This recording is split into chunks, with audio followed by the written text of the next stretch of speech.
Oke, Ustadz. Ya, Alhamdulillah belakangan ini banyak banget yang pengen umroh nih Ustadz. oke. Umroh, haji, ya memang di agama Islam kan disyariatkan ya Ustadz ya.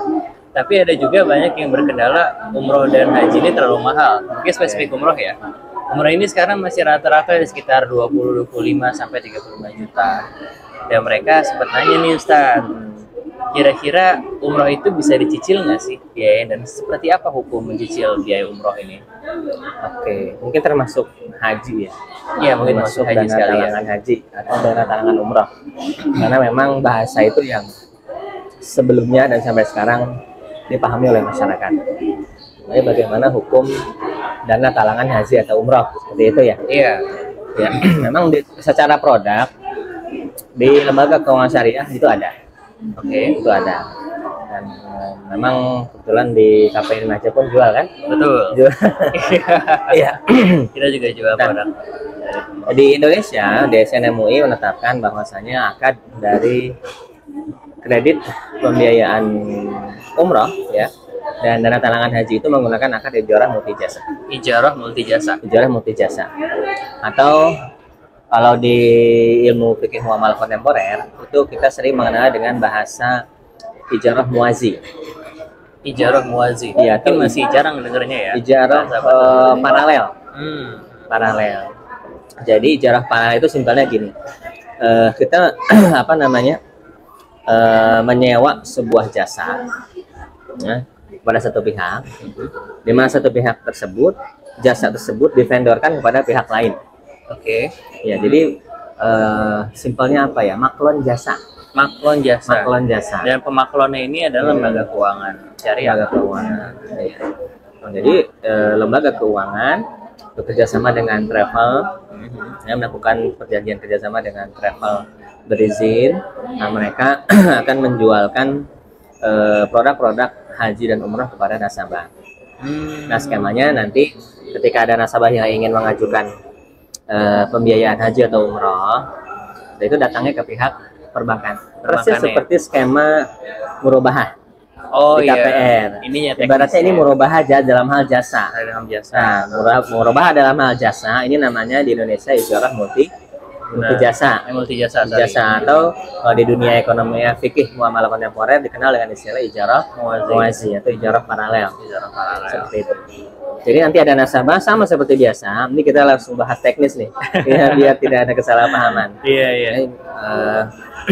Sebelum ke sana, pada prinsipnya semua barang atau jasa yang dapat dipindah tangankan itu bisa dilakukan pembiayaan. Oke. Kenapa? Karena kenapa mungkin untuk dipindah tangankan agar lembaga keuangan sebelum memberikan pembiayaan itu kita pastikan dia memiliki objek barang atau jasa itu. Berarti inline jangan sampai menjual barang yang belum dimiliki, ya baru dijual kembali kepada jamaahnya tadi. Membutuhkan.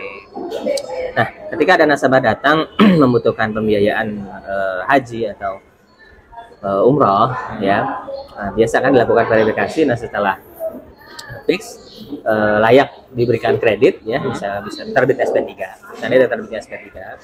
Nah, itu bank akan melakukan pembelian terlebih dahulu atau booking, ya, atau pembelian. Nah, baik dengan sebagian harga atau dengan keseluruhan harga kepada pihak penyedia travel tadi biasanya ya, seperti supplier lah, supplier.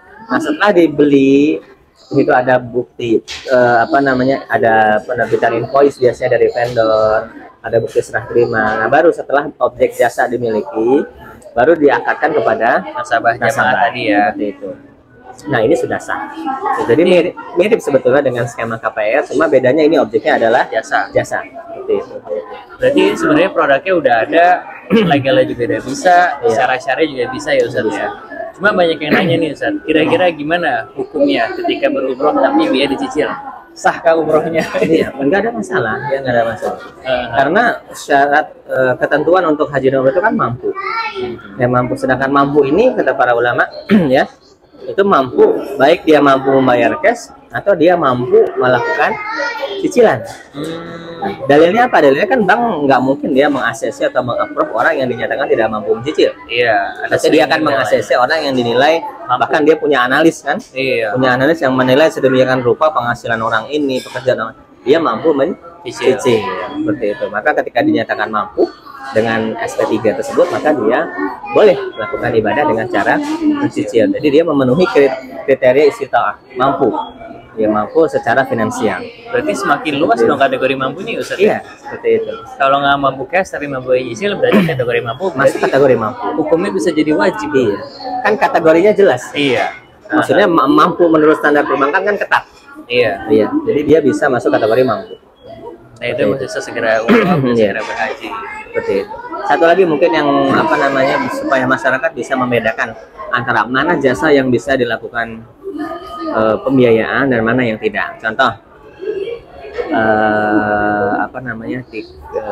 Kadang ada juga ini penyimpangan yang terjadi ya.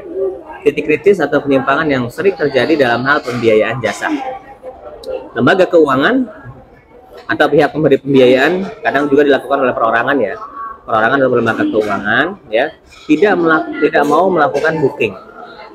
Tapi dia mensyaratkan nasabah dulu yang booking kepada travel atau supplier. Ini mirip di KPR. Iya, ya, kayak booking fee. Mirip di KPR booking fee. Iya, jadi bank atau lembaga keuangan tidak mau melakukan pembelian terlebih dahulu atau booking, tapi nasabahnya diwajibkan booking terlebih dahulu baru dia melakukan proses pembiayaan. Nah, ini penyimpangan yang sering terjadi.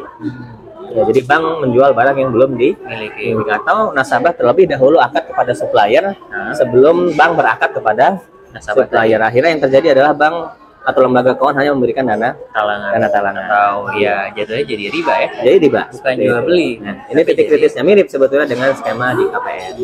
Dipastikan lembaga keuangan melakukan akad jual beli terlebih dahulu sebelum dia mengakadkannya kepada pihak nasabah.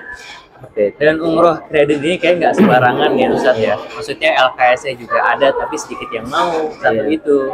Terus yang kedua travelnya juga spinnya juga banyak ya Ustaz ya. Dan tenang aja di KPR-in aja. Kami sudah cover semuanya dari mulai LKS sama penyedia untuk umrohnya. Tidak perlu khawatir karena travelnya juga sudah berizin, apalagi sudah resmi sudah banyak yang berangkat jamaah dan pastinya lembaga keuangan syariah juga legal di Indonesia.